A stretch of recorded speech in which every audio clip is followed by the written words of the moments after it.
ओम ब्रह्म परम ब्रह्म कूलमालिक राधास्वामी दयाल चरण में मोर कोटि कोटि प्रणाम।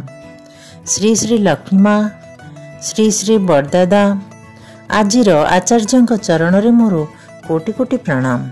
समस्त गुरु भाई माँ मानू मोर अंतर जय गुरु।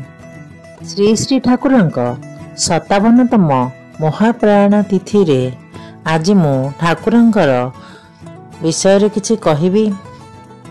श्री श्री ठाकुरंकर इच्छा मृत्यु। निजर मृत्यु आमे केही चाहुना, प्रियजनर मृत्यु भी नुहे।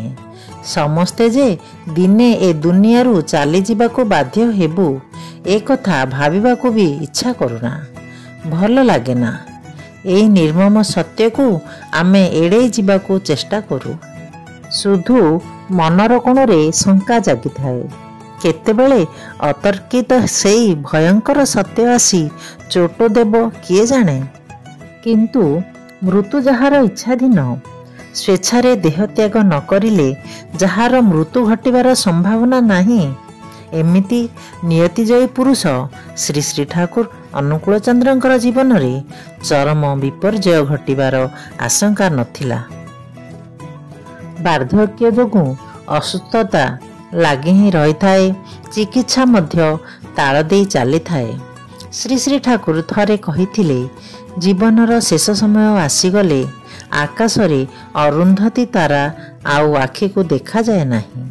सेथिपाई श्री श्री ठाकुर प्रतिदिन रातिरे चषमा पिंधि आकाशरे अरुंधती तारा देखुथिले। दिने कहिले, आउ काहेकि ए अरुंधती तारा देखा जाऊ नहीं। भक्त माने से दिन किंतु ठाकुरंकर एही कथा को गुरुतर भावरे नेई नथिले।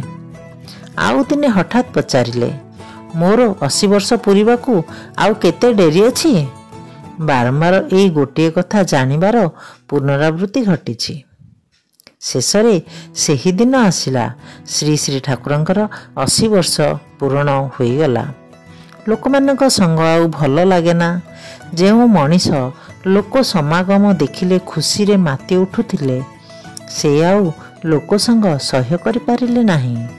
निर्जन निवृत्त निराला रे निजको प्रच्छन्न रखिबाको तत्पर।